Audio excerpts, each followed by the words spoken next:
de motores em navios de guerra abrange apenas alguns séculos, um tempo muito mais curto do que os navios existem, mas tempo suficiente para uma mudança radical no campo da propulsão naval. Já vimos as caldeiras, responsáveis por gerar o vapor, e, posteriormente, veremos as hélices, o principal meio de propulsão da maioria dos navios de guerra motorizados. Mas hoje, vamos dar uma breve olhada no que fica entre a caldeira e o parafuso ou roda de paz para garantir que o navio possa se mover. Agora, notavelmente, vamos apenas olhar para os principais desenvolvimentos do motor marítimo em vez de olhar para todas as possíveis subvariantes e designs sem saída que já foram criados. Então, com isso em mente, as máquinas a vapor existiam há cerca de um século, pouco mais, pelos anos de 1820, embora na maior parte desse tempo elas realmente existissem apenas como instalações fixas de baixa pressão que podiam bombear água de minas e acionar fábricas, mas pouco mais.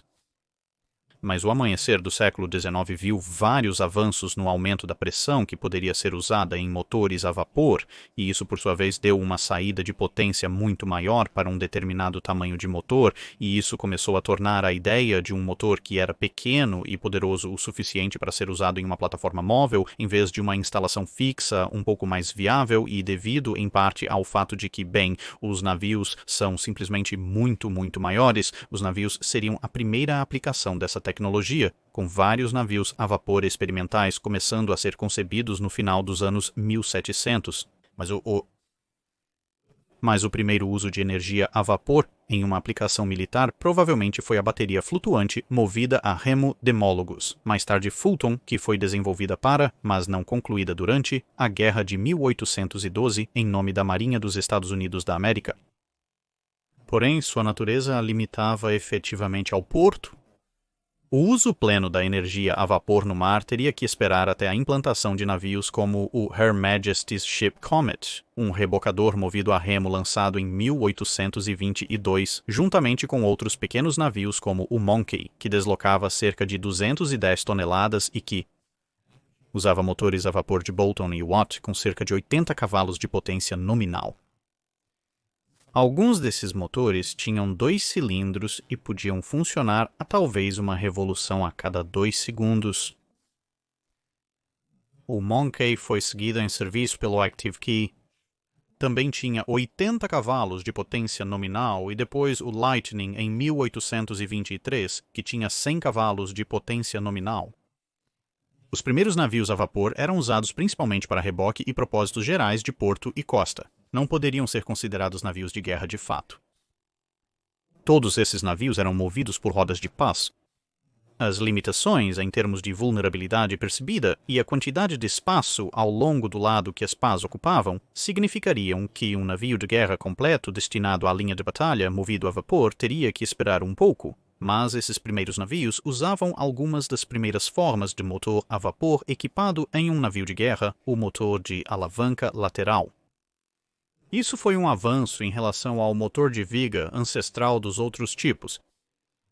O motor de alavanca lateral era um mecanismo bastante alto. Como em todas as máquinas a vapor, a pressão se acumulava no cilindro, forçando a cabeça do cilindro a subir. Quando a cabeça do cilindro chegava ao topo, a pressão do vapor era liberada e, no caso do motor de alavanca lateral, o peso resultante e o vácuo puxavam a cabeça do cilindro de volta para baixo, reiniciando o ciclo.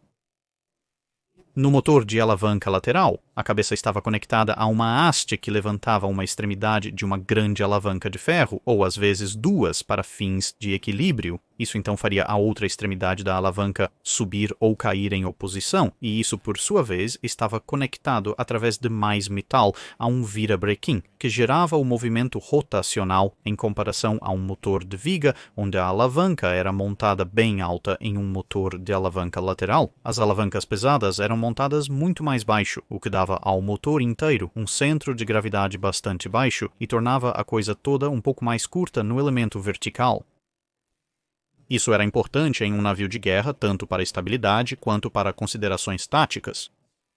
Mesmo montado baixo em um navio, um motor alto poderia ter parte substancial acima da linha d'água, tornando-o vulnerável a ser desativado por artilharia, geralmente acompanhado por alguma explosão de vapor desastrosa. O motor de alavanca lateral ainda era um pouco alto devido ao tamanho do cilindro que era necessário para obter uma pressão de trabalho útil, e navios até e incluindo o período da Guerra Civil Americana, ainda às vezes acabavam perdendo energia para tiros no casco que incapacitavam as partes superiores de seus motores. Mas o risco era um pouco menor com o motor de alavanca lateral do que era com alguns outros tipos de motores anteriores. Os dois principais problemas com o motor de alavanca lateral eram que ele só poderia alimentar rodas de pás de forma realista. Isso não era tão problemático em 1820, mas iria contra seu uso contínuo com o passar do tempo. O outro problema era que as alavancas gêmeas normais e todas as várias hastes de conexão tornavam-no um motor muito pesado para sua potência de saída e, embora estivesse funcionando a uma pressão um pouco mais alta do que os motores mais antigos, simplesmente significava que os valores de libras por polegada quadrada podiam ser lidos como números inteiros acima da pressão atmosférica, e eles realmente faziam algum trabalho útil além de criar um vácuo, que em motores a vapor mais antigos, especialmente bombas de mina, acabaram sendo a coisa que fazia a maior parte do trabalho pesado. Entre o início dos anos 1820 e 1840, 70 navios a vapor adicionais seriam adicionados à Marinha Real sozinha, sem falar em todas as outras marinhas que estavam adicionando rapidamente navios de guerra a vapor e navios auxiliares às suas forças. A maioria era equipada com o motor de alavanca lateral, e este tendia a trabalhar a uma pressão de vapor de cerca de 4 libras por polegada quadrada acima da pressão atmosférica regular. O Radamanthus era típico dos navios deste período, embora deva ser notado que, como muitos navios desta época, a potência nominal era de 220, mas os motores podiam ser trabalhados até cerca de 400 cavalos de potência, indicados quase o dobro do nominal. A carga nas válvulas de segurança era, mais uma vez, cerca de 4 psi, e o número de rotações, quando estava a todo vapor, era pouco menos de 18 rpm. Isso exigia maquinário de cerca de 275 toneladas, o que era uma massa considerável para navios de guerra deste período, especialmente pequenos como o Radamanthus. Após a introdução do motor de alavanca lateral, várias variantes tanto do antigo feixe quanto do próprio motor de alavanca lateral foram desenvolvidas, muitas vezes com uma adoção regional bastante significativa, local para o desenvolvedor que o inventou, e ocasionalmente eles veriam uma adoção significativa em todo o mundo após um curto período, mas a maioria dessas variantes eram principalmente desenvolvimentos civis e não apareceriam na construção de navios de guerra, exceto em circunstâncias extremas como a Guerra Civil Americana, onde navios mercantes foram levados para o serviço militar e convertidos em navios de guerra, apesar do fato de que o design do motor pode não ser necessariamente ótimo para um engajamento com armas. O principal motivo para a falta de uso em navios realmente projetados para combate era que, semelhante ao motor de viga, a maioria dessas variantes tinha um peso significativo e carregava muito desse peso em altura. Em um navio mercante, isso era menos problemático, graças às grandes quantidades de carga que eles carregavam, tendendo a ter um efeito de lastro que mitigaria quaisquer problemas de estabilidade, enquanto em navios de guerra eles já carregavam um peso bastante substancial, muito mais alto do que em um navio mercante, devido à necessidade de carregar armas e as respectivas tripulações de artilharia. E quando tais navios convertidos acabavam em combate novamente, esses motores altos muitas vezes poderiam se mostrar uma fraqueza. Mas a crescente prevalência da hélice exigia um novo tipo de motor. A conversão de navios mais antigos em navios de bloqueio, geralmente sendo navios da era napoleônica, tipicamente de terceira classe, que haviam sido convertidos para carregar um motor a vapor e então sendo usados como um navio de guarda para um porto ou como algum tipo de força de defesa costeira independente do vento, bem como planos muito mais ambiciosos para converter embarcações maiores para carregar usinas de energia a vapor auxiliares, além, é claro, da construção de novas embarcações menores, viu uma ampla gama de sistemas testados. Embora a locomotiva a vapor tenha sido um desenvolvimento um pouco mais tardio do que o navio de guerra movido a vapor, em alguns casos o que equivalia a locomotivas a vapor que tiveram suas rodas retiradas foram usadas para aplicação de menor potência e plantas auxiliares. Apesar de não ser ideal por vários motivos, essas usinas de energia conseguiam acionar uma hélice e estavam relativamente disponíveis. Dois navios em particular se destacam neste período de desenvolvimento, que foi de aproximadamente 1830 a 1850. Her Majesty's Ship Rattler, a escuna britânica com hélice, que famosamente se envolveu em uma disputa de cabo de guerra com a movida a remo. Her Majesty's Ship Electo, e o navio de linha francês Napoleon, que foi o primeiro navio de guerra a vapor construído com esse propósito a entrar em serviço. O antigo navio Rattler usava um tipo estranho de motor que não se popularizou entre os navios de guerra. O motor siamês, ou de 2 cilindros, funcionava com o mesmo princípio de sistema de alavanca e pivô que os motores de alavanca lateral anteriores, mas em vez de um único cilindro maior, usava 2 cilindros mais curtos para fornecer a força motriz relevante. Isso permitiu que o motor fosse um pouco mais curto no elemento vertical e os 2 cilindros, pois apenas um único braço era montado entre os 2 cilindros, em vez dos 2 braços mais comumente encontrados em cada lado de um único cilindro em um motor de alavanca lateral. Era compacto e um pouco mais leve que o motor antigo, mas ainda assim refletia a crescente divergência entre os motores civis e militares, pois seu principal atrativo era o fato de não interferir nas partes inferiores do convés de armas, ao contrário de qualquer eficiência de combustível específica. Mas as múltiplas etapas de alavancagem entre o cilindro do motor e o virabrequim em qualquer um desses tipos eram um tanto ineficientes em termos de transmissão de energia para os parafusos, e todo esse metal era bastante pesado. Era preciso uma mudança, e assim a tecnologia dos motores evoluiu para os de acionamento direto. Nos navios de rodas de paz, que ainda eram usados como rebocadores, escunas e outros navios que não eram considerados propensos a ver muito combate e definitivamente não iriam ficar na linha de batalha, um dos primeiros motores de acionamento direto foi o chamado motor oscilante, que era usado quase exclusivamente para impulsionar navios de guerra movidos a paz. Simplesmente, o sistema de acionamento direto permitia que os cilindros transmitissem energia diretamente para o virabrequim, tornando todo o sistema significativamente mais leve e eficiente do que os tipos mais antigos, já que as vigas e a maioria das hastes podiam ser dispensadas e havia menos estágios de transferência de energia no sistema. No entanto, eles exigiam que os próprios cilindros pudessem se mover para compensar a rotação do virabrequim, algo que anteriormente era a preocupação das vigas intermediárias. Também concentrava vários aspectos de movimento separados em um número menor de componentes, o que gerava as economias descritas anteriormente, mas também significava que esses componentes fixos individuais eram muito mais complexos e, portanto, muito mais difíceis de manter. A necessidade de cilindros móveis era um ponto particularmente problemático com esse tipo de motor, pois também significava que a alimentação para a linha de vapor tinha que ser bastante flexível. E bem, se algo desse errado, você tinha um cilindro cheio de vapor quente que se movia para frente e para trás, o que não era tão fácil de se aproximar.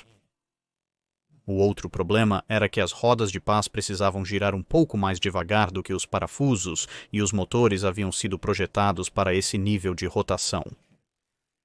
Foi aqui que Napoleão entra em cena.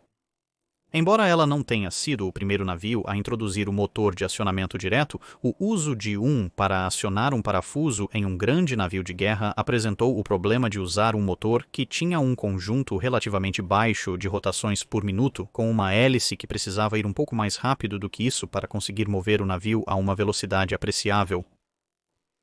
Isso seria resolvido introduzindo, pelo menos temporariamente, outra inovação, a engrenagem, neste caso, aumentando as rotações por minuto, embora isso exigisse um motor excepcionalmente potente para a época, já que, claro, cada rotação do motor tinha que impulsionar várias rotações do parafuso, o que dividia a potência geral, daí a necessidade de uma alta energia estática para que sobrasse o suficiente por rotação para girar a hélice contra a resistência da água na maioria das condições marítimas. Não é preciso dizer que isso também exigia muita manutenção e contribuía um pouco para a reputação do navio pela falta de confiabilidade de sua usina a vapor. Neste ponto, o vapor ainda era muito um auxiliar.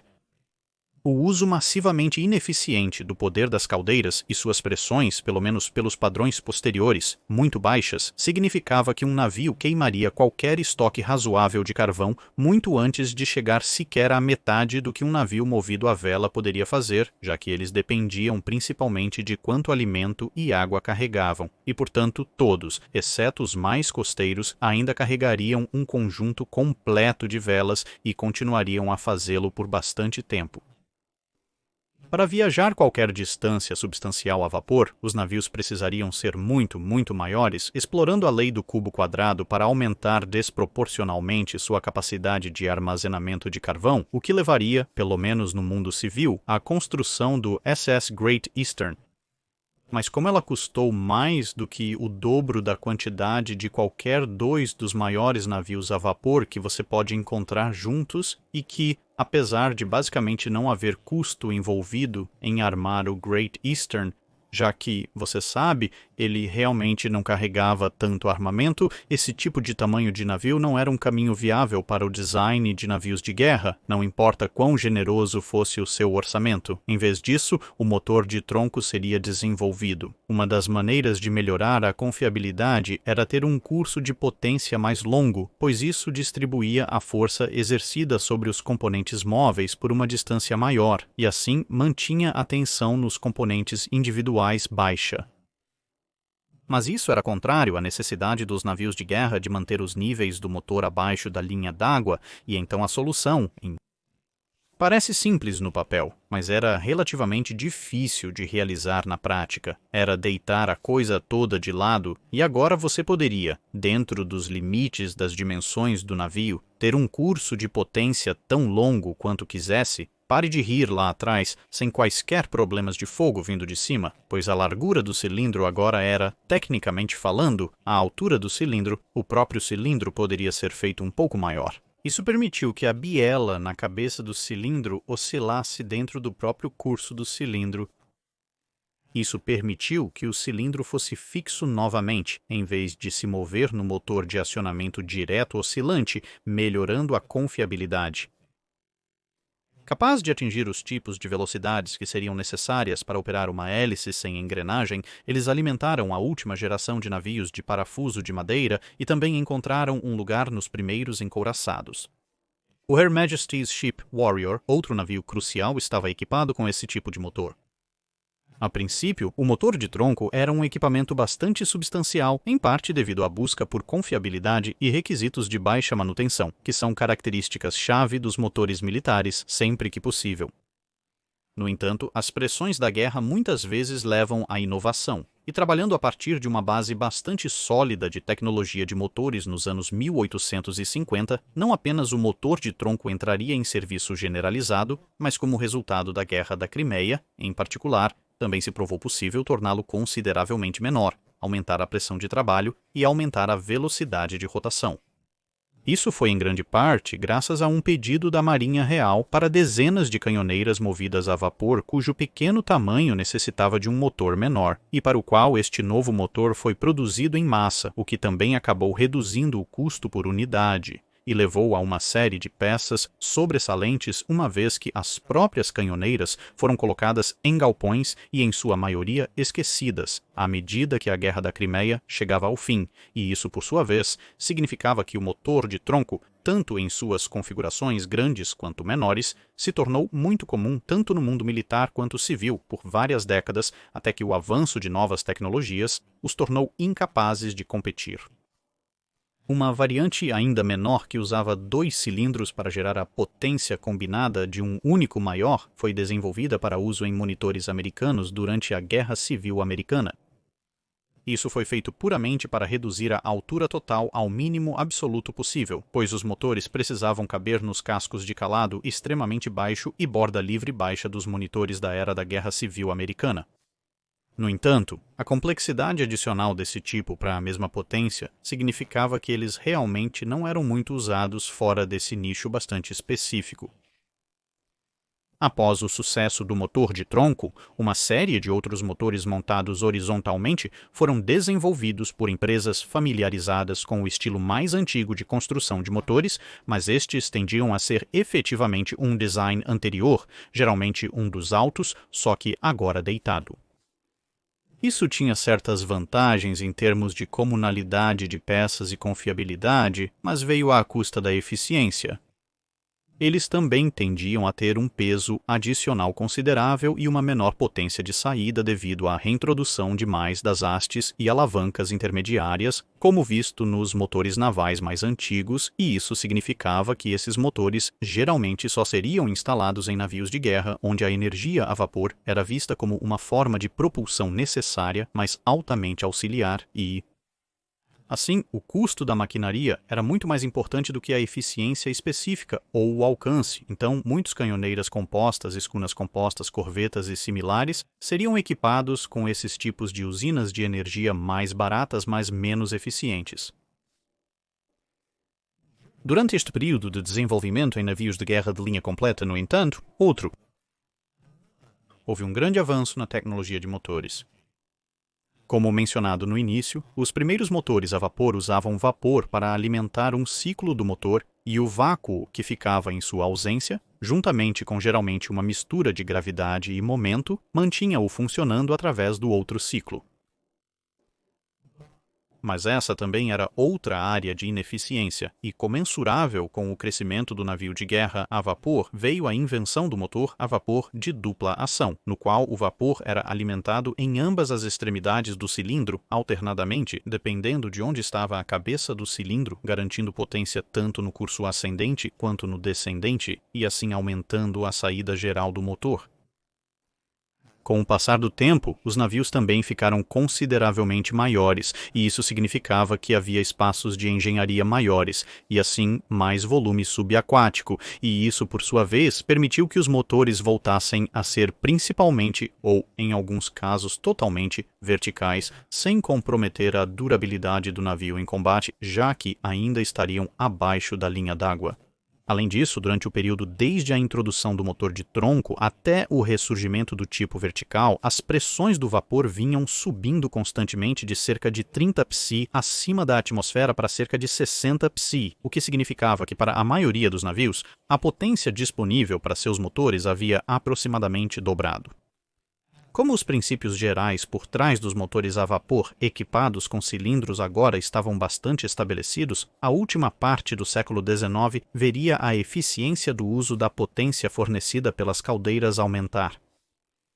Isso seguiu duas linhas de desenvolvimento conectadas, possibilitadas pelas próprias caldeiras, se tornando progressivamente mais e mais capazes, pois a pressão de vapor disponível potencialmente dobraria novamente para cerca de 120 libras por polegada quadrada pelos 1880 e, com a virada do século, alguns cruzadores estariam funcionando com o dobro ou mais disso novamente entre 240 e 300 psi. Em primeiro lugar, a adição de múltiplos cilindros em motores de potência total, ao contrário de múltiplos cilindros usados puramente por razões de espaço ou estabilidade, como nos monitores dos Estados Unidos da América ou em motores oscilantes, entrou em vigor.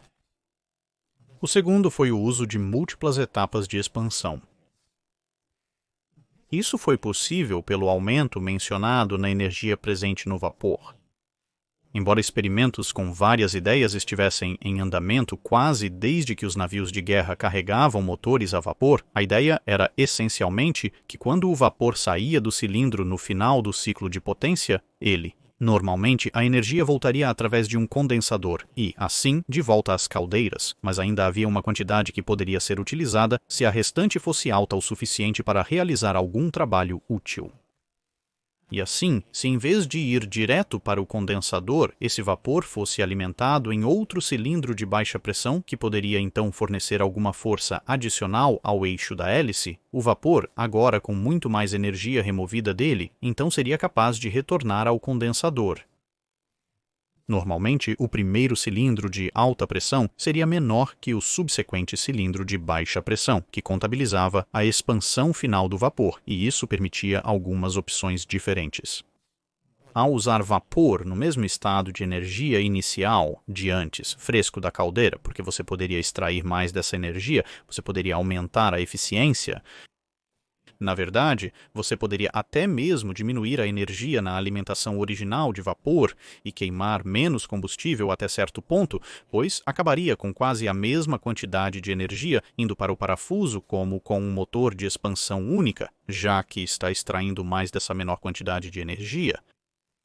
Alternativamente, você poderia aumentar a quantidade de energia no vapor saindo da sua caldeira, já que o excesso significativo que você obteria da primeira etapa agora não seria desperdiçado e assim você poderia ir mais rápido porque estava colocando significativamente mais energia no seu eixo de hélice. Manter o nível de energia do vapor de entrada aproximadamente o mesmo de antes, que foi efetivamente a primeira opção que mencionamos, foi visto como um equilíbrio entre as duas com qualquer extremo possível, ou seja, velocidade muito maior ou eficiência de combustível muito melhor, dependendo do resultado que você preferia para o navio para o qual o motor estava sendo construído. Por exemplo, um barco torpedo, para o qual a velocidade era primordial e o alcance quase não era um problema, desejaria a potência máxima absoluta. Você poderia tirar proveito disso, enquanto talvez uma corveta ou algum tipo de cruzador de segunda ou terceira classe que tinha que percorrer distâncias muito longas e não precisava se preocupar muito com a velocidade máxima, estaria procurando uma forma muito eficiente de usina de energia a vapor, enquanto algo como um cruzador ou um navio de guerra que idealmente não queria ir relativamente rápido, mas não queria queimar todo o seu estoque de combustível, muito em breve iria optar por um equilíbrio entre os dois. Deve ser notado que, enquanto um motor de dupla expansão precisava de pelo menos 2 cilindros por razões óbvias, não estava limitado a 2 cilindros, nem estava limitado a emparelhar 2 cilindros individuais. Você poderia, claro, fazer isso se quisesse, mas também poderia, por exemplo, alimentar 2 ou 3 cilindros de baixa pressão a partir de um único de alta pressão. E é por isso que nesta era da tecnologia de motores, você geralmente vê navios descritos com seus motores sendo declarados como IIS expansão e cilindro, ou X cilindro e expansão, para dar uma ideia da configuração geral. O Titanic, por exemplo, tinha motores de expansão tripla de 4 cilindros e as razões pelas quais você poderia descrever a expansão como sendo X ou Y é porque não parou apenas na expansão de 2 estágios com uma maior produção de energia a partir de caldeiras melhores ainda aumentando, tornou-se possível adicionar uma terceira etapa aos procedimentos. E assim nasceu o motor de expansão tripla vertical, que era o tipo de motor mais comum na era pré-dreadnought. Enquanto os modelos civis mais tarde passariam a desenvolver o quádruplo, motor de expansão, o motor de expansão tripla vertical, representou o fim da linha para este tipo de motor para navios de guerra em geral. No entanto, enquanto eles geralmente seriam substituídos no design de navios ao longo dos 1900 e início dos 1910 na maioria das nações, a história do motor de expansão tripla vertical não estava totalmente concluída. Durante a Segunda Guerra Mundial, o grande número de navios menores sendo construídos, a falta de necessidade de que a maioria deles fosse especialmente rápida e o fato de que cortar as lâminas para uma turbina era algo como um gargalo, levaria ao retorno do motor de expansão tripla vertical em numerosos navios como corvetas de guerra antissubmarino e até alguns porta-aviões de escolta, pois era relativamente simples, barato e fácil de construir.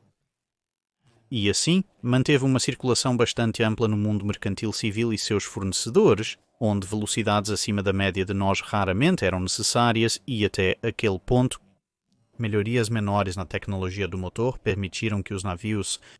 atingissem cerca de 20 nós confortavelmente. Havia também uma questão secundária de muitos marinheiros mercantes sendo levados para a marinha e estando familiarizados com o motor de expansão tripla vertical, necessitando de menos reciclagem se designados para esses tipos de embarcações. Para a maioria dos navios de guerra, no entanto, a velocidade era o que se desejava, e isso era algo que o motor de expansão tripla vertical começava a ter dificuldade em entregar, à medida que subia para os 20 e poucos nós para alguns dos cruzadores maiores, e os avanços no controle de fogo também exigiam uma viagem muito mais suave. O problema fundamental com os motores de expansão tripla vertical e, de fato, qualquer motor dos tipos que haviam sido usados até então era que uma quantidade bastante grande de metal estava sendo arremessada para frente e para trás, repetidamente e em considerável velocidade. Isso, por sua vez, levava à vibração, que poderia ser mitigada de certa forma por esforços de lubrificação aumentados, bem como instalações de amortecimento, mas não podia ser eliminada completamente, e as soluções que a mitigavam um pouco levavam a um aumento considerável de peso e alguns efeitos bastante interessantes na sala de máquinas, pois o lubrificante tendia a jorrar por todo o navio sobre os engenheiros quando os motores estavam sendo operados em alta velocidade, como em uma batalha. Até a invenção da lubrificação forçada, que ainda estava alguns anos distante no início dos 1900, os motores de expansão tripla vertical também só podiam ser operados em plena potência por um tempo limitado antes de correr o risco de falha catastrófica devido ao estresse repetido e rápido. Mas de todos esses fatores, à medida que os 1900 avançavam para os 1910, a vibração era o mais importante, pois isso tornaria o uso de telêmetros de longa distância bastante difícil, se não impossível. E isso, por sua vez, incapacitaria a capacidade de um navio de lutar em uma batalha de tiros de longo alcance, que agora era possível graças ao desenvolvimento do disparo central diretor acoplado aos novos telêmetros, a menos, é claro, que você passasse pelo gasto de amortecer toda a vibração. Assim, a turbina a vapor, vista pela primeira vez em 1890 a bordo de navios, começou a substituir o motor de expansão tripla vertical em navios de guerra novos à medida que a primeira década do século XX avançava. A turbina a vapor tinha um funcionamento bem distinto. O vapor ainda era necessário, mas em vez de impulsionar um movimento linear em um cilindro que então tinha que ser mecanicamente transformado em um movimento rotacional, a turbina usava vapor de alta pressão passando por uma série de rotores para criar movimento rotacional diretamente. Embora o mecanismo preciso de como isso era feito pudesse variar, com turbinas de reação, turbinas de impulso e similares sendo todas desenvolvidas, a ideia central era essencialmente a mesma. Elas podiam funcionar com mínima vibração e, devido às partes móveis estarem em movimento circular contínuo simples, poderiam, em teoria, operar em plena potência enquanto houvesse combustível para manter as caldeiras acesas. Como os cilindros de expansão tripla vertical, você poderia encadear turbinas para usar vapor a pressões progressivamente mais baixas, e como até mesmo uma única turbina continha vários rotores, você poderia até variar a saída de potência da própria turbina, liberando o vapor da turbina antes que ela completasse sua corrida total por todos os rotores, ou recirculando o vapor de volta à turbina para aumentar o efeito geral nos próprios rotores. No entanto, as turbinas eram as mais eficientes em termos de uso da energia que estava no vapor que lhes era fornecido quando eram operadas quase em plena potência. Isso era ótimo para quem queria ir muito rápido. Não era tão bom se você quisesse navegar a uma velocidade mais pedestre, que por si só era mais eficiente em termos da quantidade de combustível queimado em suas caldeiras por hora. A eficiência da turbina diminuía consideravelmente em velocidades mais baixas. A faixa de alta eficiência para as primeiras turbinas era de centenas de rotações por minuto, o que, conectado às hélices, resultava em cavitação, danos às hélices e perda de eficiência propulsiva, pois passavam a maior parte do tempo girando em uma nuvem de bolhas e turbulência de sua própria criação, se não houvesse cuidado. Diversas soluções foram testadas. Em alguns navios, especialmente destroyers, eles simplesmente adicionaram mais hélices aos eixos, raciocinando que se você só conseguisse obter 50 de potência de uma hélice, bem, se você colocasse 3 hélices no mesmo eixo, então você obteria 150 de potência, menos um pouco pelo peso das hélices extras. Em outros navios, uma turbina de cruzeiro de baixa pressão foi adicionada para operações em baixa velocidade, e as turbinas de maior pressão, que giram mais rápido, seriam apenas acionadas para operações de alta velocidade. Em alguns casos, uma turbina de cruzeiro pode ser uma instalação completamente separada, enquanto em outros pode ser parte integrante de uma solução de turbina única. Estes, porém, eram apenas soluções provisórias, ou A verdadeira solução surgiu em 1910, com o desenvolvimento de turbinas engrenadas. Estes funcionavam de maneira inversa ao conjunto de engrenagens instalado 60 anos antes no Napoleão. Esse conjunto havia aumentado a velocidade de rotação do motor para fazer a hélice girar a uma taxa razoável, enquanto as novas engrenagens reduziam a alta velocidade das turbinas para uma velocidade muito mais baixa para os parafusos, o que, por sua vez, retornaria as velocidades das hélices para seu regime mais eficiente e também significava que havia significativamente mais potência por trás de cada rotação, o que, por sua vez, permitiria hélices maiores e mais pesadas no futuro, embora também significasse que múltiplos eixos se tornariam cada vez mais comuns, pois agora era possível exceder as tolerâncias físicas razoáveis do próprio eixo da hélice ao colocar acidentalmente muita potência nele. Enquanto as turbinas a vapor com engrenagens de redução continuaram a energizar a maioria dos navios de guerra até o fim da Segunda Guerra Mundial, dois outros sistemas competiam com ele, o diesel e a propulsão turboelétrica. A propulsão turboelétrica era a mais próxima da linha de desenvolvimento do motor a vapor existente, pois realmente usava turbinas como parte do trem de força, mas em vez de acionamento direto ou engrenagens de redução para os eixos da hélice, usava uma turbina ou turbinas funcionando constantemente em sua velocidade otimamente eficiente para acionar geradores elétricos. Esses geradores então forneceriam energia para os motores elétricos, bem como para o resto do navio, e os motores elétricos, por sua vez, girariam os eixos da hélice. Isso tinha várias vantagens. A resposta à necessidade de mudar a velocidade era muito mais rápida, e você poderia engatar a marcha a ré com tanto poder, se não com tanta velocidade quanto a máxima à frente. Se um motor ou hélice fosse desativado por um golpe de torpedo, uma mina ou algum outro tipo de acidente, a energia poderia ser relativamente facilmente redirecionada para outros motores dentro de suas tolerâncias para compensar a perda de propulsão. Do ponto de vista da sobrevivência, você poderia separar todas as salas de geradores e turbinas e as salas de motores, já que a única conexão real entre muitas dessas salas eram os cabos de energia, e um motor elétrico queimado seria muito mais fácil de reparar com peças a bordo do que uma turbina que tivesse perdido suas lâminas e provavelmente se desmontado explosivamente. Outra vantagem era que se você perdesse um ou mais geradores ou uma ou mais turbinas, não necessariamente perderia o eixo da hélice correspondente, porque, assim como um eixo de hélice que havia sido desativado, você também poderia redistribuir a energia de um único gerador ou quantos geradores e turbinas sobreviventes você tivesse para todos os eixos da hélice, contanto que, novamente, a quantidade de energia disponível no geral fosse suficiente para acionar todos os motores. No entanto, havia também uma série de problemas. A necessidade de dois sistemas completamente novos e elétricos significava que o conjunto do motor como um todo era bastante pesado em comparação com um conjunto de turbinas diretas ou com redução de engrenagens. A perda do gerador poderia, se estivesse sozinho, ou as salas de geradores, se houvesse mais de uma, poderiam paralisar todo o navio, já que tudo estava sendo abastecido com energia elétrica dessas áreas.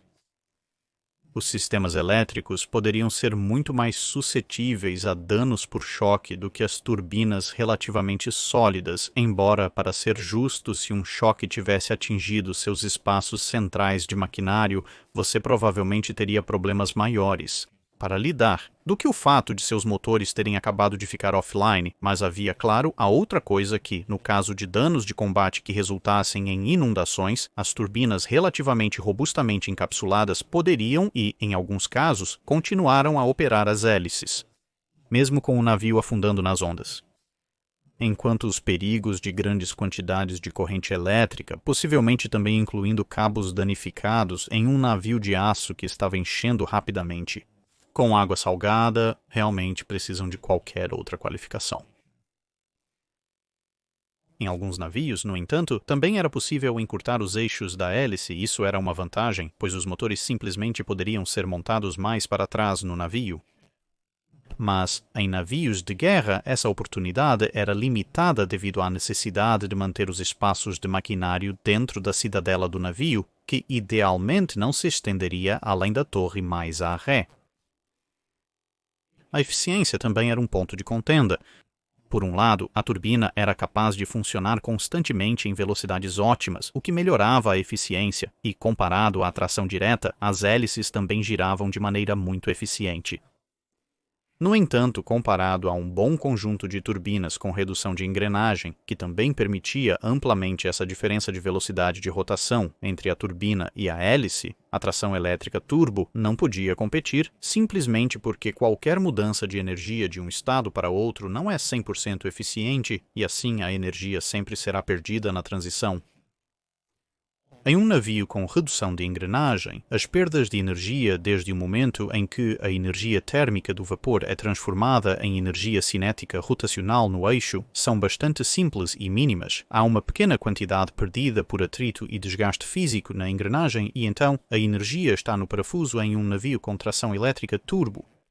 A energia rotacional é transformada em energia elétrica por meio de indução magnética no gerador, que é então transmitida com alguma perda devido ao aquecimento baseado em resistência nos cabos para os motores, que então tem que reverter o processo com a energia elétrica sendo usada para criar um campo eletromagnético, que então girará o motor, resultando na energia cinética rotacional, voltando novamente, que então vai para o parafuso. Essas etapas adicionais reduzem a eficiência da transmissão de energia e, portanto, uma vez que a redução de engrenagem se tornou acessível, o sistema turboelétrico foi, por várias razões descritas acima, geralmente descartado na construção de navios de guerra em favor da turbina com engrenagens. Os motores a diesel eram outra questão. Estes estavam completamente separados da produção de vapor, eles eram uma inovação muito mais recente e um motor de combustão interna que fazia o trabalho de caldeira, turbina e, em alguns casos, até engrenagem, tudo em um pacote compacto. Seu tamanho relativamente compacto e o fato de que você poderia simplesmente desligá-los e ligá-los novamente em um tempo bastante curto, além do fato de que o diesel era muito mais difícil de pegar fogo ou explodir em comparação à gasolina, significava que eles rapidamente se tornariam a usina de energia preferida para submarinos quando estes estavam operando na superfície. Mas, quando se tratava de competir com turbinas em grandes navios de guerra de superfície, eles eram um pouco mais difíceis de manter e, pelo menos quando funcionavam com o próprio combustível diesel, eram tão caros para operar. Mais tarde, descobriu-se que um motor a diesel poderia de fato funcionar com um combustível semelhante ao usado em caldeiras a vapor, o que reduziu o custo geral de operação. Suas principais vantagens eram a partida quase instantânea, em contraste com as horas necessárias para gerar pressão de vapor a partir de caldeira aquecida e o fato de que simplesmente queimavam menos combustível, de modo que você poderia ir muito mais longe com uma usina a diesel do que uma a vapor, supondo que você tivesse o mesmo tamanho de tanque de combustível. Mas a questão mais crítica para a maioria dos navios de guerra era a densidade de potência. Para um certo volume de maquinário, entre 1900 e 1950, as turbinas a vapor forneciam mais potência do que os motores a diesel da época. Agora, é claro que você poderia ter uma planta diesel maior e mais pesada para compensar isso, mas isso, por sua vez, reduziria o deslocamento disponível para suprimentos, armas, armaduras e similares, todos muito importantes em navios de guerra. E assim, em navios de guerra de superfície, a planta diesel não era muito vista antes do final da Segunda Guerra Mundial, exceto em casos onde a pura autonomia era considerada importante o suficiente para que a queda de velocidade não fosse vista como um problema muito grande. Ocasionalmente, isso assumiria a forma de um diesel de cruzeiro, mas os cálculos que entraram no design do Panzerschiff da classe Deutschland, por exemplo, tomaram a decisão de que uma potência totalmente diesel era preferível simplesmente por essa vantagem de autonomia, raciocinando que a 28 nós não haveria nenhum navio capital, pelo menos nos inimigos que, na época, a Reichsmarine estava pensando em combater que poderia realmente alcançá-los.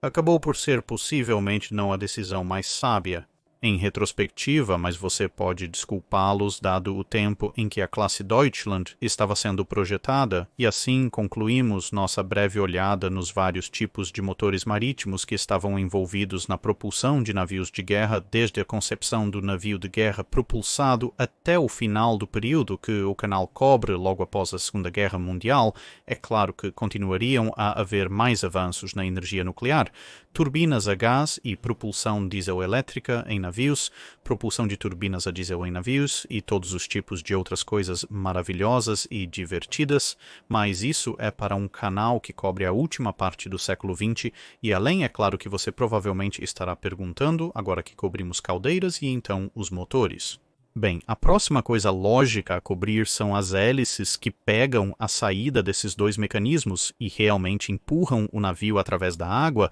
e você estaria perfeitamente correto. Então, em algum momento nos próximos meses, nós vamos cobrir o desenvolvimento da hélice do navio. Isso é tudo para este vídeo. Obrigado por assistir. Se você tem um comentário ou sugestão para uma revisão de navio, nos informe nos comentários abaixo. Não se esqueça de comentar no post fixado para perguntas de doca seca